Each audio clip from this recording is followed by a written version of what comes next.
Mon général Pierre Schill, vous êtes le chef d'état-major de l'armée de terre, le CEMAT, comme on dit entre nous. On vient de vous recevoir à l'IFRI et autour de la question de la guerre en Ukraine et des conséquences sur l'armée française. D'abord, première question, quel est votre regard sur la guerre en cours en Ukraine avec la Russie et sur les performances des deux armées qui s'affrontent ?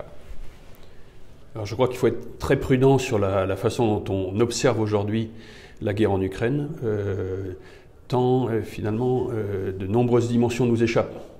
Alors c'est très important de regarder cette guerre parce qu'il y aura énormément de choses à apprendre, mais peut-être que ça nous apparaîtra assez progressivement.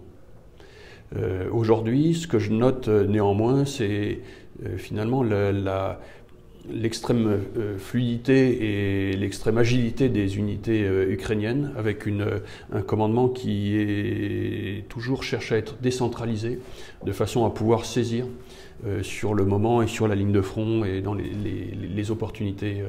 Quand les forces russes se distinguent en particulier par leur capacité à planifier des grands mouvements de troupes, de création de bases logistiques, des déplacements par les voies ferrées, donc un commandement beaucoup plus centralisé et quasi scientifique par le haut.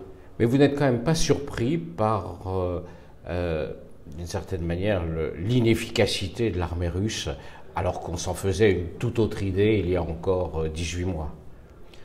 Alors c'est clair que, comme tout le monde, j'ai été surpris par les échecs des forces russes au moment de l'initiative. Alors en regardant un peu plus dans le détail, on voit un certain nombre d'indications ou de signaux qui étaient présents sur des forces qui ne savaient pas forcément qu'elles allaient rentrer en Ukraine, qui se pensaient à l'entraînement, etc.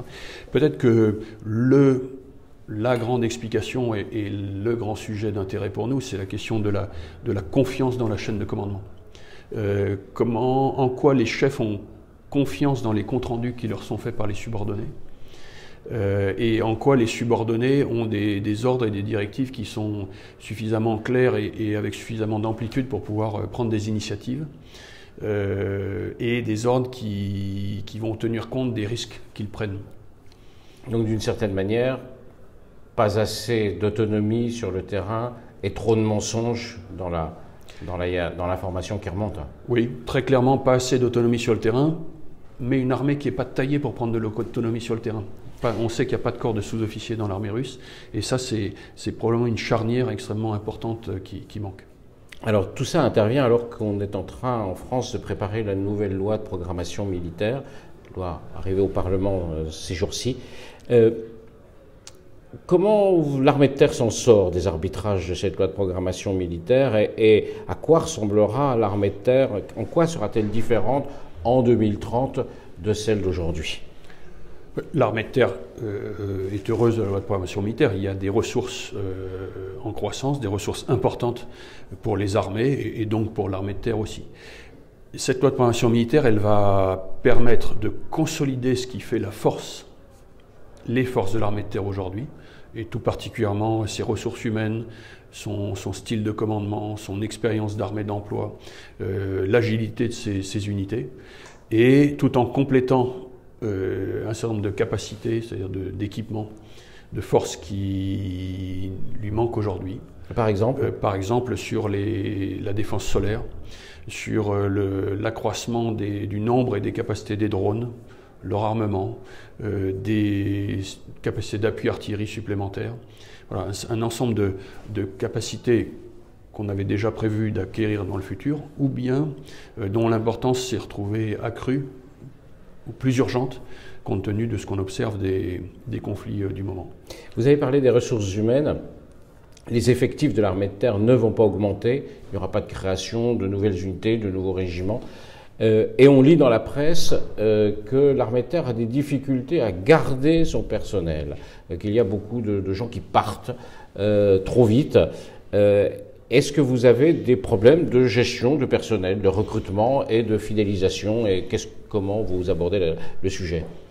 Alors, très très formellement, aujourd'hui, c'est-à-dire en 2022, qui est l'année qui s'est achevée, non, nous n'avons pas de problème de quantité. Nous avons dans l'armée de terre les effectifs qui doivent être les nôtres. Et c'est une richesse très importante, parce qu'en Europe, nous sommes quasiment une des seules armées européennes à être capable d'avoir ce résultat. Maintenant, est-ce que c'est au prix d'efforts importants? Oui.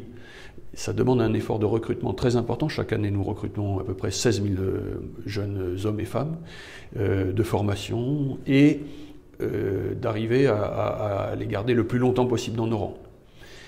Et ça, c'est un défi, et c'est un défi qui probablement s'accroît.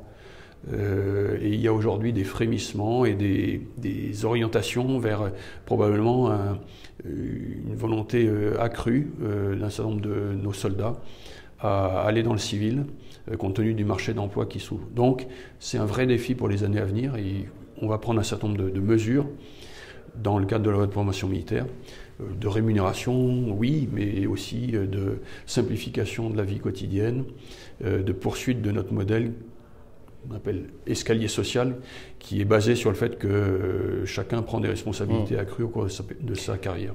On dit qu'un jeune engagé sur 3 démissionne ou quitte, rompt son contrat dans les 6 premiers mois. C'est un nombre important et en hausse. Est-ce que ça veut dire qu'ils viennent chercher quelque chose qu'ils ne trouvent pas, ou vous leur offrez quelque chose qui ne leur convient pas? Comment vous pouvez régler ce problème? Parce que c'est beaucoup. D'abord, ça coûte cher et ça semble être un problème que d'autres entreprises ou administrations rencontrent. Mais chez vous, le chiffre est en augmentation. Alors, chez nous, le chiffre est en augmentation. Néanmoins, le fait que 30% à peu près des jeunes qui nous rejoignent n'aillent pas au-delà de la période probatoire de 6 mois et donc nous quittent pendant les 6 premiers mois, ça c'est une réalité historique. Il se trouve qu'au cours de la dernière année, ce taux augmente, mais c'est pas un changement radical, me semble-t-il. Néanmoins, c'est un point qu'il faut que nous regardions davantage. De toute façon, le passage de la vie civile à la vie militaire est compliqué. La vie militaire est très loin de la vie que la plupart de nos jeunes concitoyens ont. Et donc, pour un jeune, s'imaginer faire ce passage, c'est toujours compliqué.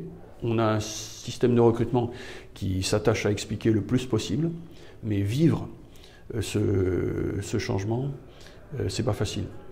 Merci beaucoup, mon général, et à bientôt pour une 3e fois à l'IFRI, puisque vous devenez un habitué de nos rendez-vous. À bientôt, merci. Merci.